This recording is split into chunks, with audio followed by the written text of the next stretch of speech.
পরিবারের সদস্যদের সঙ্গে ঈদ উদযাপনে সদরঘাট ঘরমুখ মানুষের ব্যাপক চাপ রয়েছে। গন্তব্যের লঞ্চে উঠতে ও খুঁজে পেতে যাত্রীদের লঞ্চ টার্মিনালের এক প্রান্ত থেকে আরেক প্রান্তে ছুটতে দেখা গেছে। এ সময় অনেক যাত্রীকে কন্ট্রোল রুমের সাহায্যে নিতেও দেখা যায়। শুক্রবার 8 জুলাই সন্ধ্যা টার্মিনাল ঘুরে দেখা যায় বিভিন্ন গন্তব্যের প্রায় প্রতিটি লঞ্চই যাত্রী পূর্ণ করে ছেড়ে যাচ্ছে, আবার ছাড়ার অপেক্ষায় থাকা লঞ্চগুলো যাত্রীতে ভরপুর। এদিকে ঘাটে এসে গন্তব্যের লঞ্চ না পেয়ে অনেকে হতাশ হয়ে ফিরতে হচ্ছে।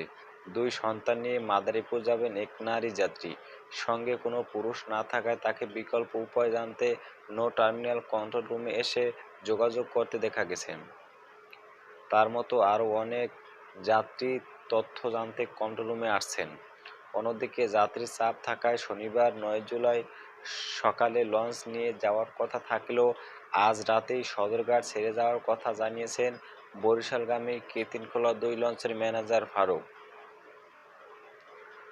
নো টার্মিনাল কন্ট্রোল রুমের নাম প্রকাশ অনিচ্ছুক এক কর্মকর্তাও বলেছেন, আজ যাত্রীর চাপ অনেক বেশি, সন্ধ্যার পর চাপ বাড়ছেই। সদরঘাট নৌ নিরাপত্তা দপ্তর সূত্রে জানা গেছে, সন্ধ্যা 7টা পর্যন্ত বরিশাল রুমে 6 থেকে 7টি লঞ্চ ছেড়ে গেছে। এ রুটে আরও সমান সংখ্যক লঞ্চ যাত্রী নিয়ে ছাড়ার অপেক্ষায় রয়েছে। এছাড়া বৃহস্পতিবার রাত 12টা থেকে শুক্রবার রাত 8টা পর্যন্ত দেশের বিভিন্ন প্রান্ত থেকে সদরঘাটে এসেছে 120টি লঞ্চ, ছেড়ে গেছে 115টি। শুক্রবার লঞ্চঘাটে গিয়ে দেখা যায় চাঁদপুর লঞ্চ টার্মিনালে হাজারো মানুষের ভিড়। ঈদ এলেই ভোগান্তির মধ্য দিয়ে এই আনন্দ যাত্রা শুরু হয় মানুষের। যারা বাসে চড়েন তাদের ঘন্টার পর ঘন্টা আটকে থাকতে হয় মহাসড়কে। তাই নদীপথে আরামদায়ক হওয়ার ঝুঁকি নিয়ে হলেও লঞ্চ তাদের প্রিয় বাহন। তবে যাত্রীদের কয়েকজন ছাড়া কারও মুখে মাস্ক দেওয়া যায়নি। এদিকে যাত্রীদের নিরাপত্তা নিশ্চিত করতে চাঁদপুর প্রশাসন নিয়েছে বাড়তি নিরাপত্তা ব্যবস্থা। ঘাটে রয়েছে নৌ পুলিশের এদিকে যাত্রীদের নিরাপত্তা নিশ্চিত করতে চাঁদপুর প্রশাসন নিয়েছে বাড়তি নিরাপত্তা ব্যবস্থা। ঘাটে রয়েছে নৌ পুলিশের ভ্রমণ্য দল। শৃঙ্খলা বজায় রাখতে লঞ্চঘাটে পুলিশের সঙ্গে কাজ করছেন কোস্টগার্ড, ফায়ার সার্ভিস, আনসার ও এসকর্ট সদস্যরা। সরজমিনে আরও দেখা গেছে, যাত্রীদের হয়রানিমুক্ত রাখতে বারবার মাইকিং করছে প্রশাসন, কিন্তু লঞ্চ থেকে যাত্রীরা নামার সঙ্গে সঙ্গে সিএনজি অটোরিকশা চালকরা যাত্রীদের লাগেজ ধরে টানাটানি করছে। পুলিশ সদস্যরা এসে তাদের নিবৃত্ত করছেন, এতে হিমশিম খেতে হচ্ছে পুলিশ সদস্যদের।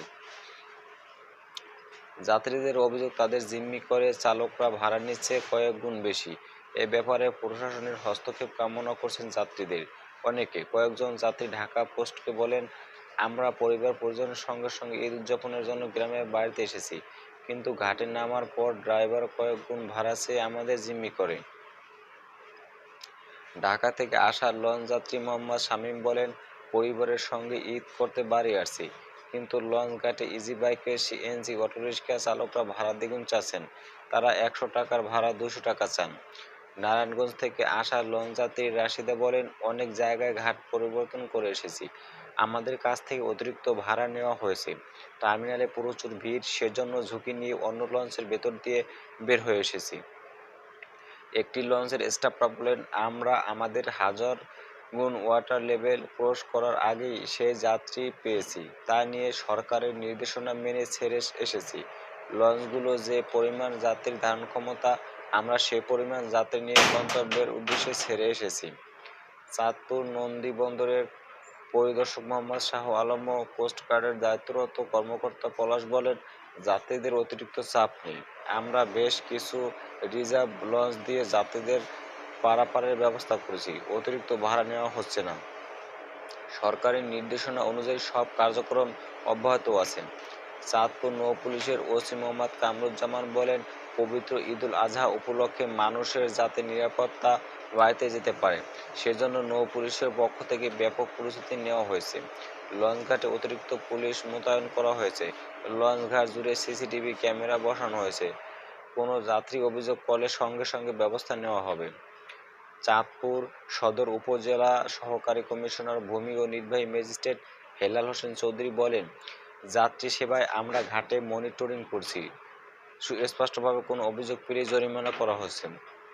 চাঁদপুরের অতিরিক্ত জেলা ম্যাজিস্ট্রেট নাসির উদ্দিন সরোয়ার মুঠোফোনে ঢাকা পোস্টকে জানান, জেলা প্রশাসন, জেলা পুলিশ, নৌ পুলিশ, স্বাস্থ্য বিভাগ, rover scout, coastguard, fire service ও পৌরসভার সমন্বয়ে লঞ্চ টার্মিনালে যাত্রীদের নিরাপত্তা এরই মধ্যে সব ধরনের ব্যবস্থা নেওয়া হয়েছে।